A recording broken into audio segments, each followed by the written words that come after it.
Bismillahirrahmanirrahim. Assalamualaikum warahmatullahi wabarakatuh. Alhamdulillahirrabbilalamin. Allahumma salli wa sallim ala Sayyidina Muhammadin wa ala alihi wa sahbihi wa sallim ajmain. Alhamdulillah, kami dari Yayasan Robatul Khairat di bawah pimpinan guru kami Al-Habib Abdurrahman bin Kamil As-Sagaf mengucapkan terima kasih banyak kepada bapak-bapak dan ibu-ibu, saudara-saudara kaum muslimin dan muslimat yang sampai dengan saat ini masih memberikan bantuan, sumbangan. Progres pembangunan sampai dengan saat ini sudah 90%, di antaranya sudah dibangun kantor, kemudian sudah dibangun asrama untuk santri, dan sudah dibuatkan tempat untuk podcast. Dan pada saat ini juga kami informasikan bahwa pengerjaan yang akan kami laksanakan adalah pengecatan bagian dinding lantai 1, kemudian pemasangan pintu-pintu dan jendela-jendela. Tak lupa kami ucapkan terima kasih. Semoga apa yang Bapak Ibu, saudara-saudara sekalian niatkan untuk pembangunan pondok pesantren menjadi amal ibadah dan menjadi amal jariah, dan insya Allah kita akan dapatkan di yaumil qiyamah. Terima kasih. Wassalamualaikum warahmatullahi wabarakatuh.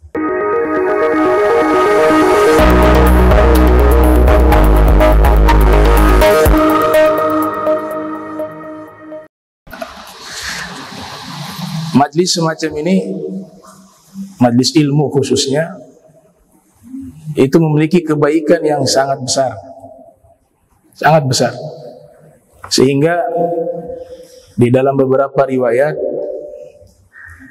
itu ada satu riwayat kisah terkait fadilah majlis ilmu,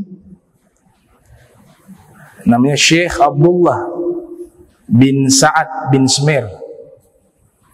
Ya, kalau tidak salah ini ayahanda daripada Syekh Salim bin Abdullah bin Sa'ad bin Sumair yang menulis kitab Safinatun Najah.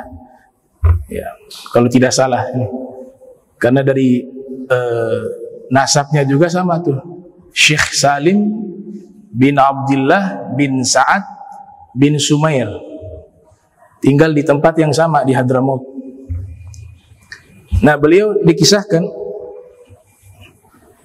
pada waktu itu beliau sering mendatangi rumah seorang rentenir. Rentenir itu yang meminjamkan uang kemudian nanti diganti dengan bunga, ya. Termasuk profesi yang memiliki dosa yang sangat besar. Dalam bahasa Arab disebut dengan murabi. Disebut murabi. Kalau murabbi guru, kalau murabi itu rentenir. Nah, tapi alhamdulillah ini rentenir ternyata memanggil Syekh Abdullah ke rumah beliau untuk menuntun beliau bertobat. Jadi rentenir ini dia mau bertobat, makanya dia meminta Syekh Abdullah untuk membimbing agar bagaimana cara bertobatnya dan seterusnya. Nah, di antaranya cara bertobatnya, kata Syekh Abdullah, orang-orang yang pernah kamu ambil bunga dari hutang mereka itu wajib dikembalikan. Maka dia pergi dari rumah ke rumah mencari orang-orang yang pernah dia berikan pinjaman, kemudian dari bunganya itu dia ambil untung, dia kembalikan semuanya. Ya, karena ini berkaitan dengan hakul insan, hak manusia. Kalau kita memiliki dosa berkaitan dengan hak manusia, maka wajib dikembalikan haknya. Akan tetapi tidak semua dia ingat, ada lain mungkin lupa tuh. Maka dikasih saran oleh ulama tersebut untuk kamu sedekahkan saja, niatkan pahalanya kepada orang tersebut. Maka dia sedekahkan, diniatkan ke pahala kepada orang tersebut.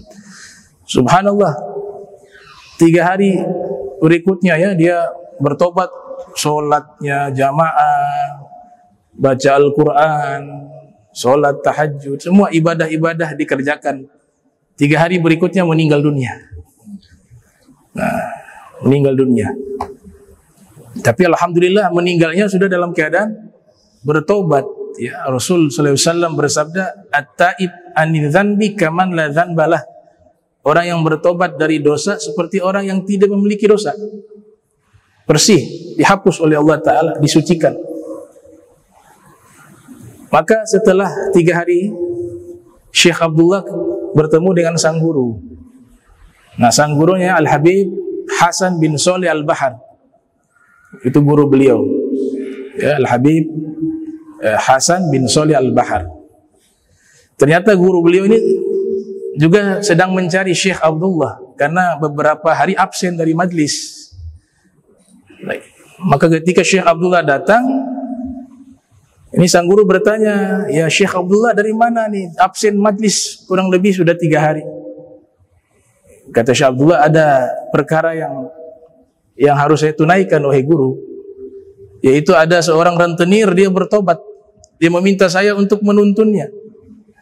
Makanya selama 3 hari saya selalu bersamanya. Tapi alhamdulillah, dia sudah meninggal. Dan meninggal dalam keadaan bertobat kepada Allah." Kemudian Habib Hasan bin Sholih Al-Bahar menanyakan, itu tinggalnya di mana, ciri-cirinya seperti apa, diterangkan orang tersebut cirinya seperti ini gitu. Kemudian Habib Hasan bin Sholih Al-Bahar tersenyum. Kemudian ditanya sama Syekh Abdullah, "Wahai guru, apa gerangan hingga engkau tersenyum?" Kata Habib Hasan bin Sholih Al-Bahar, "Tahu sebab dia bertobat itu apa? Kamu tahu tidak? Dia pernah datang ke majlis saya, bukan untuk urusan ingin belajar atau hadir majlis, enggak. Dia sedang menagih utang. Ada orang di kampung saya berhutang kepadanya, kemudian dia datang ke rumah orang tersebut. Ternyata keluarga istrinya mengatakan bahwa orang tersebut yang dicari itu sedang hadir majlisnya Habib Hasan bin Sholih Al-Bahar. Maka rentenir ini pergi ke majlis, bukan niat untuk hadir majlis, tapi niat untuk menagih hutang. Ketika dia masuk ke majlis murabi ini, rentenir ini, ya, Habib Hasan bin Sholih Al-Bahar seorang soleh, ya, seorang wali min auliyaillah. Dibuka semacam hijab, Allah perlihatkan rahmat Allah diturunkan secara khusus di majlis tersebut. Ketika rentenir itu masuk, dia juga terkena rahmat tersebut. Makanya Habib Hasan bin Sholih Al-Bahar mengatakan, ini orang nih, dia insya Allah meninggal husnul khotimah karena dia kena rahmat itu. Dan ini bukan hal yang mustahil, sebab Rasul SAW di dalam hadis riwayat Imam Muslim yang lahir tahun 204 Hijriah, wafat 261 Hijriah, Nabi bersabda, "Majtama'a qaumun fi baitin min buyutillah yatluna kitaballah wa yudarisuhu bainahum illa nazalat alaihim sakinah wa ghashiyatuhum ar-rahmah wa haffathum malaikah wa dzakarahumullah fi man indah." Yang artinya, tidaklah satu kaum berkumpul di satu majlis, baik di masjid atau di tempat manapun, kata ulama lainnya, yang dimana dia berkumpul karena mengingat Allah, maka di saat itu Allah Subhanahu wa ta'ala akan menurunkan ketenangan, sakinah, dan mereka diliputi dengan rahmat. Nah, Habib Zain bin Suwid mengatakan rahmat ini hanya ada di majlis, tidak ada di tempat lain. Namanya ar-rahmatun makhsusah, rahmat khusus yang seperti ini itu khusus di majlis, majlis yang mengkaji Al-Quran, ya, yatadarasun, ya, yudarisun, yang mereka mengkaji Al-Quran atau ilmu-ilmu agama atau majlis-majlis zikir. Di situ Allah turunkan rahmat khusus. Dan Allah sebutkan mereka di hadapan malaikat. Ya, wa dzakarahumullah fi man indah. Nah, rentenir ini kena itu rahmat. Ternyata yang kamu kabarkan dia meninggal sudah bertobat 3 hari, itulah orangnya. kata Habib Hasan bin Suhail Al-Bahar. Nah, berkat hadir majlis, ya.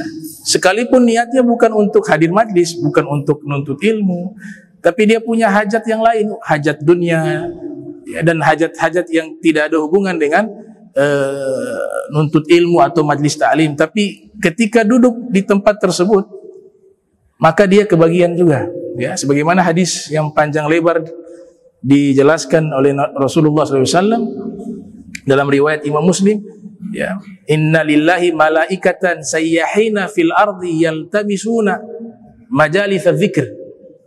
Sesungguhnya Allah Ta'ala memiliki malaikat-malaikat khusus yang tugasnya berjalan di bumi untuk mencari perkumpulan-perkumpulan zikir dan perkumpulan majlis ilmu. Ketika mereka temukan ada majlis, mereka saling memanggil malaikat yang lain untuk ikut hadir. Sampai dikatakan dalam riwayat, hingga tempat tersebut penuh dengan malaikat dari bumi sampai ke langit. Setelah itu selesai majlis, Allah Ta'ala bertanya kepada mereka, ya. Padahal Allahu a'lam, Allah maha tahu, tapi Allah bertanya untuk menunjukkan kemuliaan majlis tersebut. Kata Allah, kalian dari mana? Maka malaikat menjawab, kami hadir di bumi, ada hamba-hambamu dari kelompok manusia, mereka berkumpul karenamu. Kata Allah Ta'ala, mereka mau apa? Mereka mau pengampunan, mau keberkahan. Kemudian apa yang mereka lakukan? Mereka mengingatmu, ya Allah, menyebut namamu. Apakah mereka pernah melihat saya? Kata Allah. Malaikat menjawab, oh tidak pernah melihat engkau. Bagaimana kiranya kalau mereka pernah melihat saya? Oh tentu mereka akan lebih bersungguh-sungguh lagi dalam ibadah. Gitu. Apa yang mereka mau? Surga. Mereka pernah melihat surga? Belum pernah, ya. Bagaimana kiranya kalau mereka melihat surga? Oh tentu mereka akan bersungguh-sungguh meraih surga. Apa yang mereka takutkan? Neraka. Mereka pernah lihat neraka? Kata Allah. Dijawab sama malaikat, belum pernah, ya Rabb. Bagaimana kiranya kalau mereka pernah melihat neraka? Oh tentu mereka akan berusaha jauh dari api neraka itu. Nah, kemudian Allah Ta'ala mengatakan ala sabila hikayah, saksikanlah wahai malaikat, qad ghafartu lahu, saya mengampuni seluruh dosa mereka. Kemudian ada satu malaikat protes, ya Rabb, tapi yang hadir gak semuanya niatnya untuk nuntut ilmu, untuk zikir. Ada yang datang urusan dunia, ada yang datang ke majlis karena ada hajat. Kata Allah Ta'ala, qad ghafartu lahu, saya juga ampuni dia. Humul qaum la yashqa bihim jalisuhum, karena mereka adalah kelompok manusia yang orang duduk bersama mereka tidak akan pernah celaka selama-lamanya. Itu fadilahnya besar sekali, kebaikannya. Wah, ada fi riwayah disebut gola goil, ya.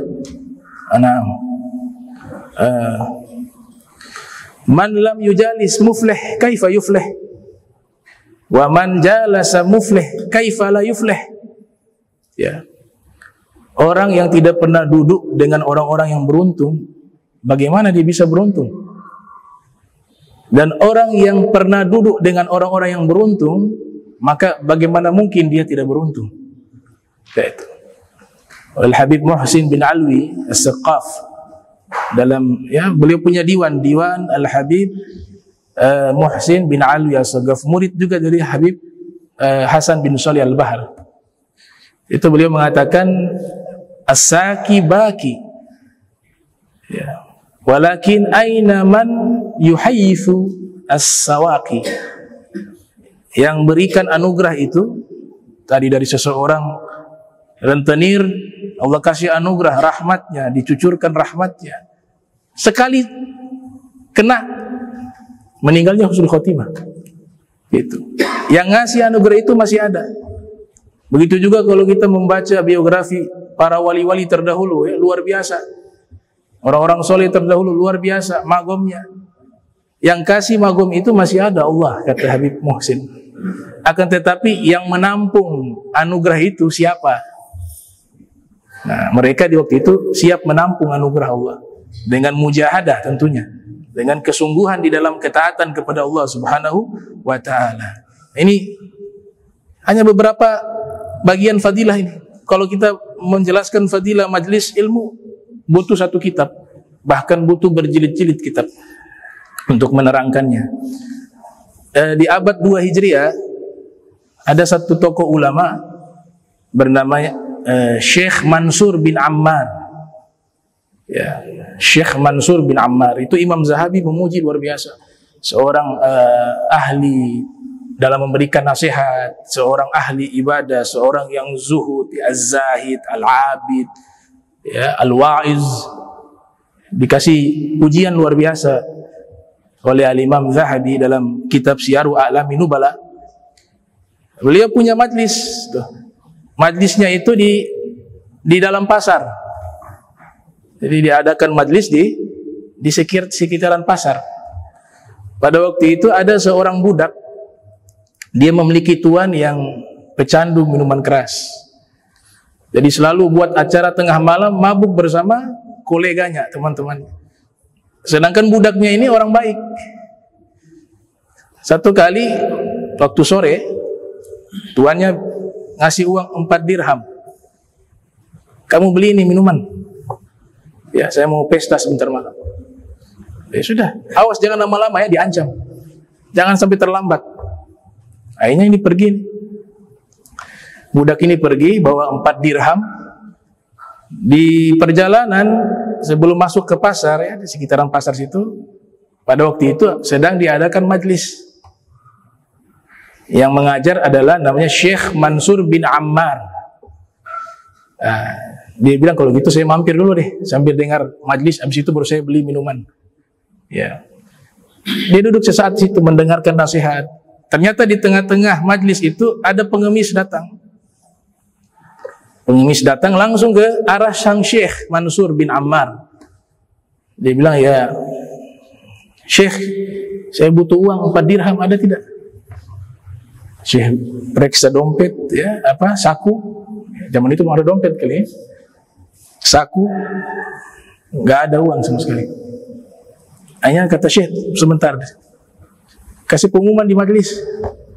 Siapa yang kasih 4 dirham kepada orang ini, saya akan berikan 4 doa khusus.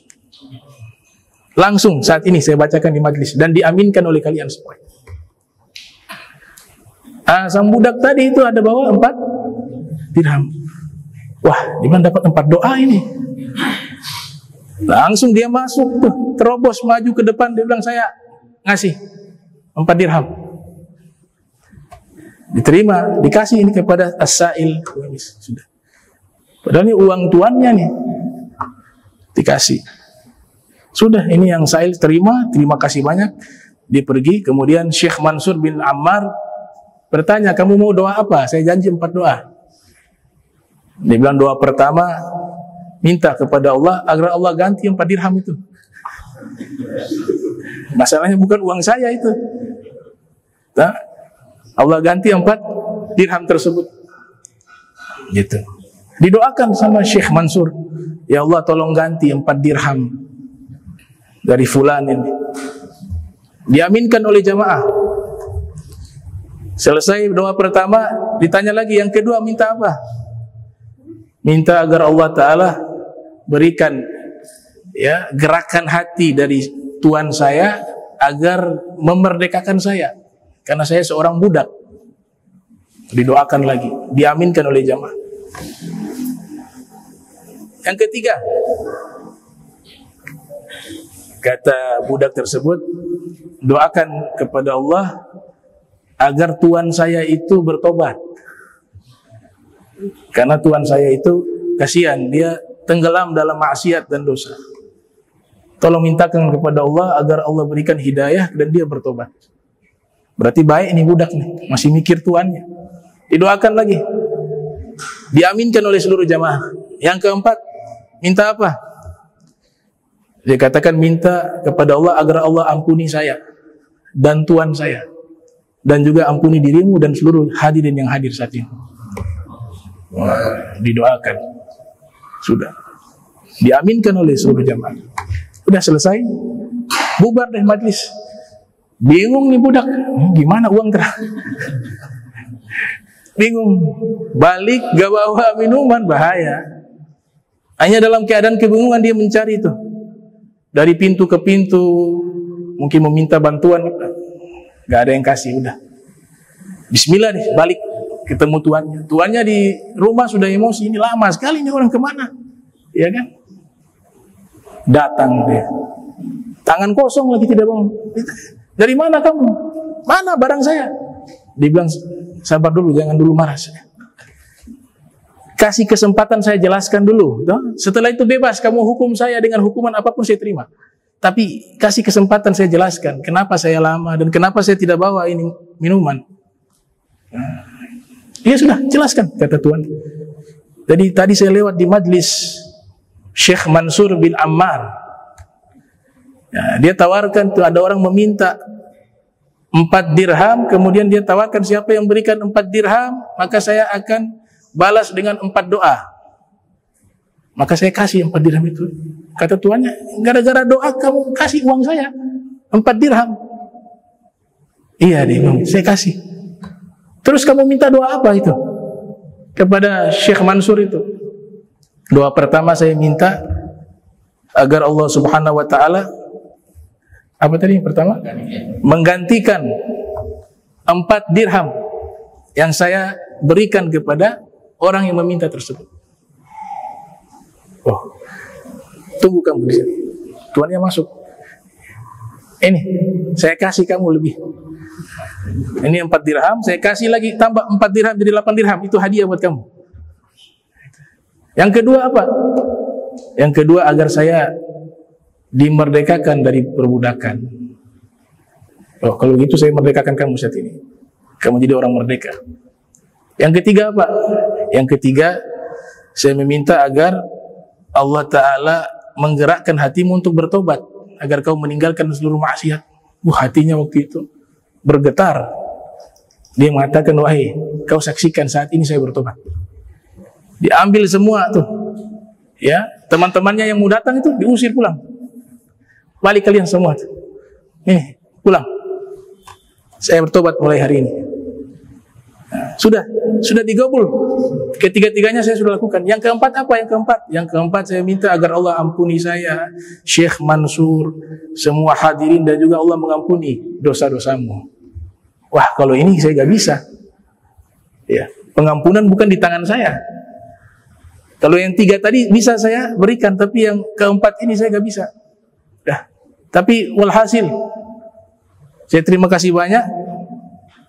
Saat ini saya bertobat, dan ini uang saya tambahkan lagi tuh 4 dirham saya tambah lagi, hadiah untukmu.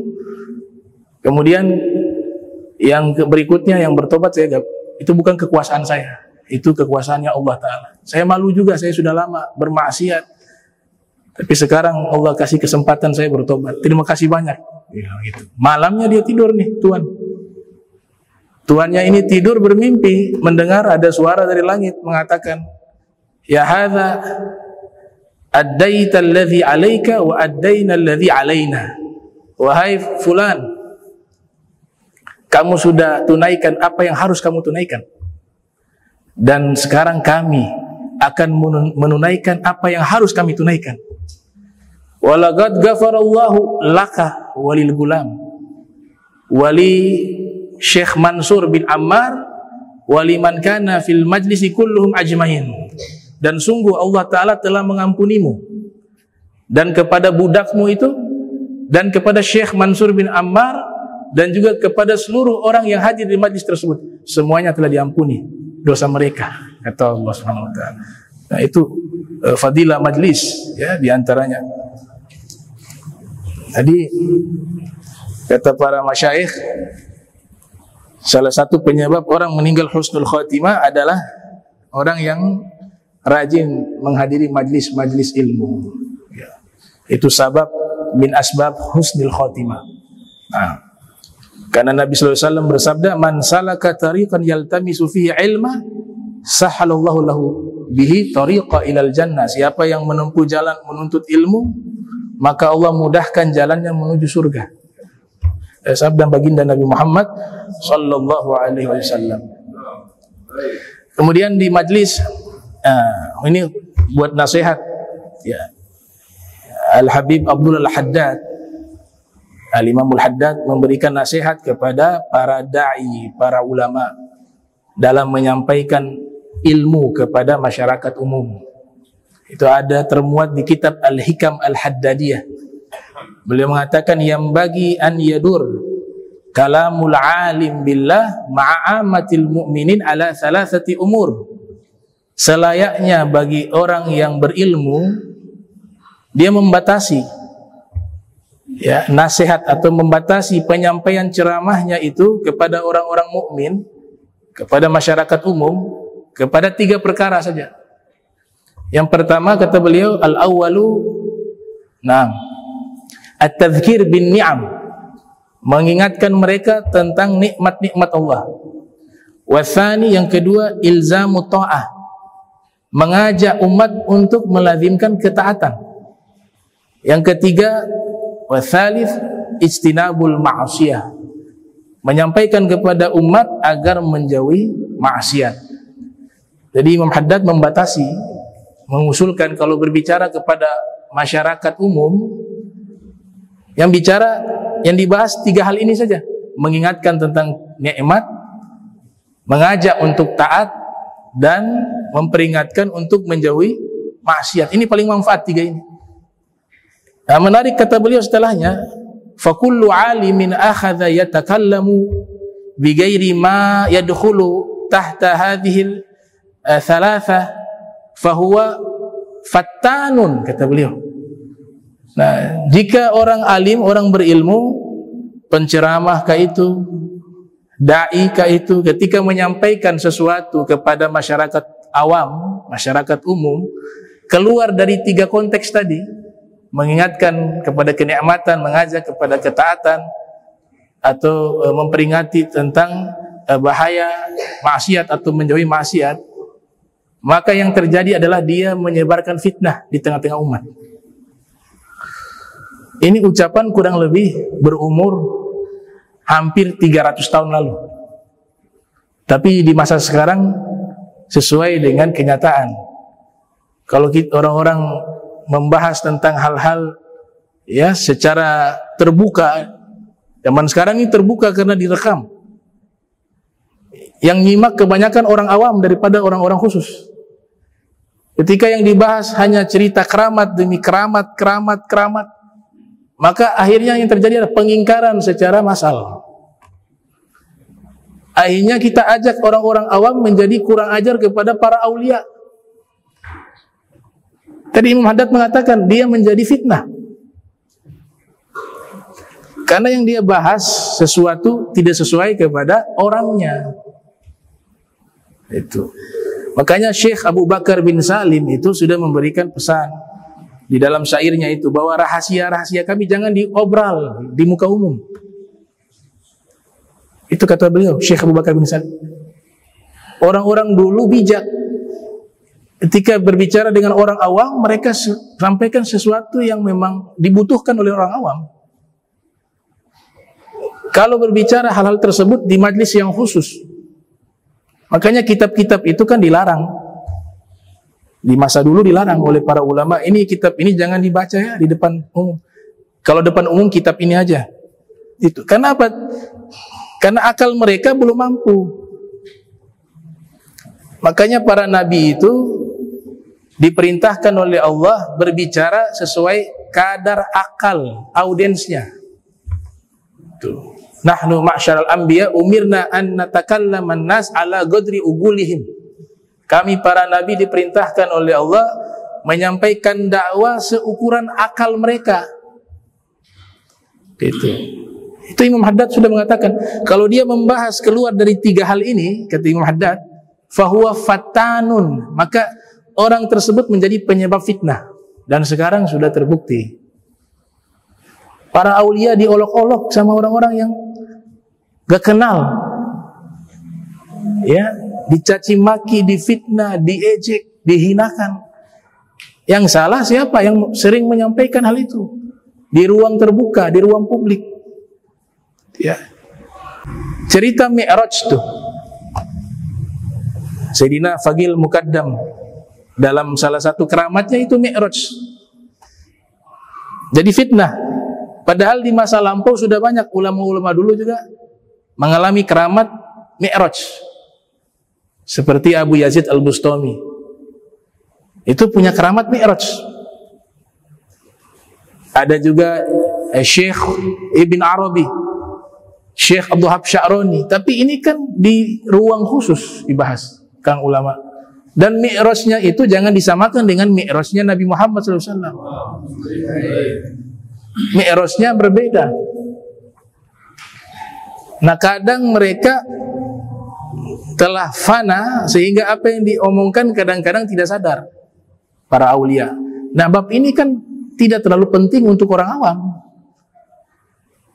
Orang awam butuh kita ajak untuk taat kepada Allah, menjauhkan maksiat, tahu hukum, mengingat tentang nikmat-nikmat Allah Subhanahu wa taala. Itu yang paling penting bagi orang awam. Ini nasihatnya Al-Habib Abdul Al-Haddad ya. Imam Haddad mengatakan demikian. Kata beliau, maka siapa yang menyampaikan ilmu agama Islam keluar dari 3 hal tersebut, fahuwa fattanun. Fattanun dari kata fitnah.